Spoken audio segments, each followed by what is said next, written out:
Welcome back to Robin's Wreaths, an AQ Magazine series quilt presented in 5 parts, where I'm presenting tips and techniques for this quilt and future projects.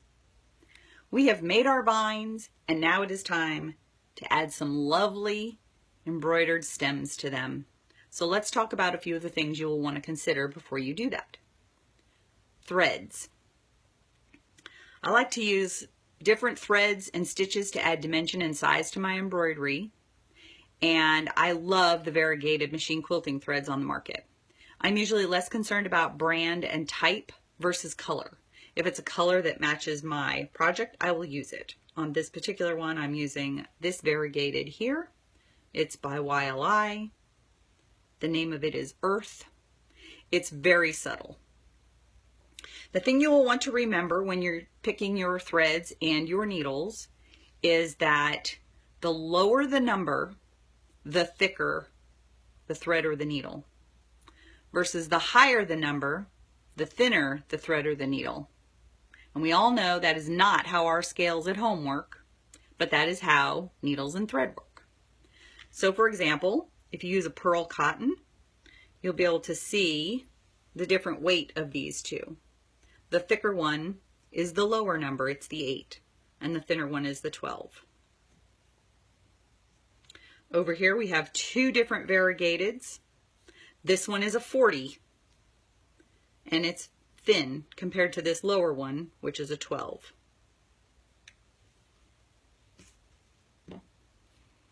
These are my favorite embroidery needles. They're by Jenna Kimball. These are a size 10, and what I would like to emphasize about picking your embroidery needle is what I love about these, and I'm not sure how much of that you can see, is it has a long, thin eye, which allows me to thread it very easily. But it also doesn't have a bulky eye. It's very thin and in line with the needle, so it's not hard for me to tug it through my fabric. Okay, let's talk stabilizer a little bit.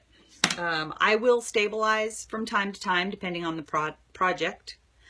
These are the 2 particular stabilizers that I like. They're both fusible. They both have a bumpy fusible side so I can iron them right to the back of my project. They're both by Pellon. This one here is the 931 TD, and you can see it's heavier and thicker, which is great for projects that have a lot of embroidery work on them. And then this second one here, you can see how much thinner. You can see my fingers right through it.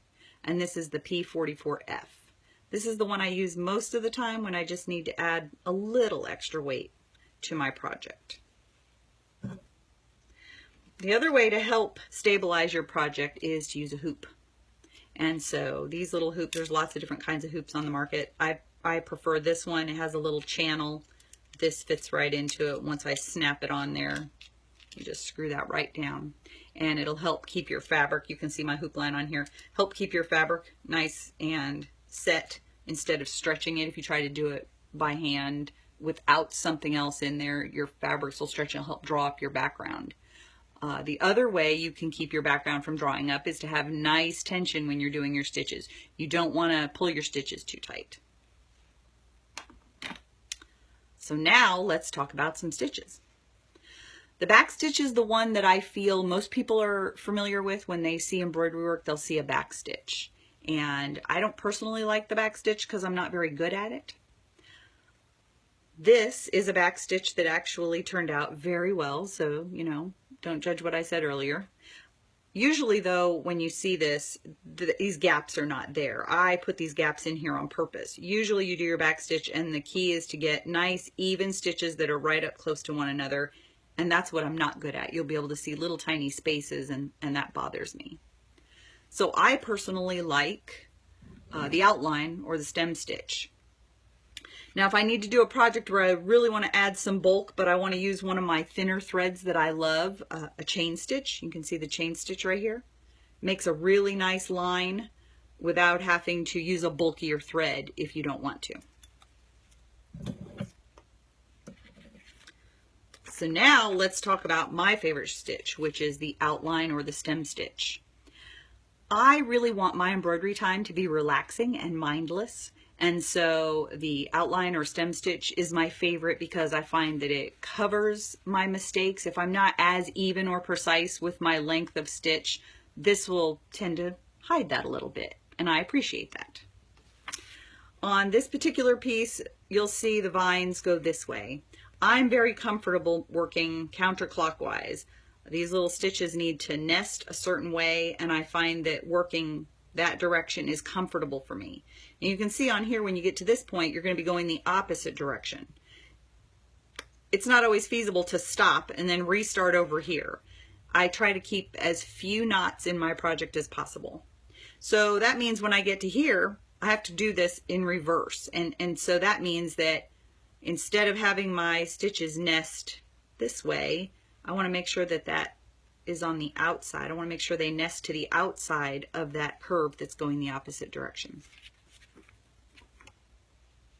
Here I have a little line started just so we can talk about it a little bit more, and hopefully you'll be able to see these stitches. When I start my line, I want to do a little half size stitch right here so that when I do my first full stitch, it fills in that gap. I want to try to keep my stitches about, well, this part here is about 1/8 of an inch. Full on, it's going to be about 1/4 of an inch long stitch. And you're going to want to go smaller if you're doing sharp curves. You know, it's like driving on the highway. When I get on a straightaway, those stitches can get really long and out of hand if I'm not careful. And so this is what I'm talking about. On this curve going to the left here, or a counterclockwise curve, I want my stitches to go to the right of my thread.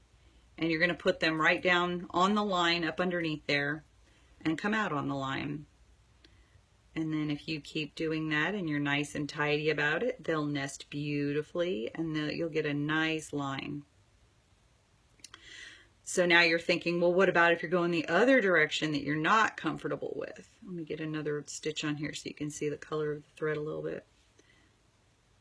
And hopefully you can see that there. Okay. So let me go over here, and I'll work it as if I was going the other direction. All right, again, down on the line, up on the line about 1/8 of an inch. If you don't want your threads to knot when you're pulling through, just kind of place your thumb right on top and just it'll help keep the thread nice and tidy for you. Now I'm on the other side and I'm going clockwise. I want to keep that thread to the outside, so it's going to go in underneath there and come up there. Don't pull too tight, and then you're going to come right there, up again. Don't pull too tight. You can always loosen that a little. If you find that you did pull one particular stitch a little too tight, you can always just go back and pluck it up a little bit.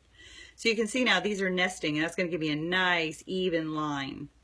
And that's what you want for your stem stitch. You want a nice even line. Next time, I will show you the templates that we used for this project, how to use them whether you're doing fusible or hand applique. The changes aren't that much, but there are a couple little key tips that will help keep you in line. In the meantime, happy quilting. See you soon. Same bat channel.